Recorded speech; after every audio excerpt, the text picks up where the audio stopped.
Chị nó chuyện đó nó ok thế nhở? À chị mà tôi lấy gì cũng chị khai thở có đấy gì thế à? Nó cho nó tới nhà khai ra cũng thật một cái thế sao đó xí mà. Tại phải xa của thế à? Phải cho nó làm à? Được. Lo thêm gì? Sao nhiều tiền lớn là tiền lớn. Nó ta chỉ có ôn nó tán nhiên đó, nhà cái ôn nhà chỉ lo kia là hai tán tông bảo thiết thế á. Cái giờ thì ôn tí lu nó này nhở chị. Có cha mấy phải tới cho ôn sao được cơ tả thế gì muốn no sao đòn gì thế. Đồ lan chứ tiền. Mình đã Chỉ đồ lan thế này. Tiền lớn thế nào thế mà không liền tôi gì tiền. Dạ. Nó thế thì nhà sẽ đồ chúng mình phải là lục quân nhiều vậy. Ông nói gì chúng muốn thêm lục quân nhiều ly à? Thôi chịu yên. Giáo nó nói nha. Cũng như sao cũng được về trong thế hệ ít sao là tàu hả? Cái phố con nào của chúng mình sẽ hay đây nó nhớ chỉ thằng nó biết cho tao luôn thì nó chỉ của nhà Ý chị. dạng cơ. Rì. Nó này có chua là một số đâu. Nó sau kia đâu nung mò thì cũng chỉ một ca là. Cái chân của chua là. Xí tăng hở. Cái chân của chua của bòn nó. Còn nó biết chồng thế của gì mà cục lốc của chi thì cũng phải dành thế. Ta nói đi nè.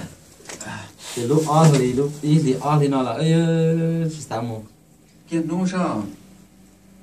Khá là cho nó xếp lâu ta tở là hay đó nó hết nhẹ. Ủa nè nè lùa thế này chỉ lùa. Lò lô chị. Ủa thì muốn chết đâu trả là chỉ chơi trả chết kia thế.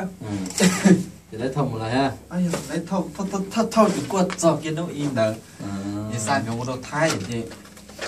Tát cổ. Ở trên nó mò.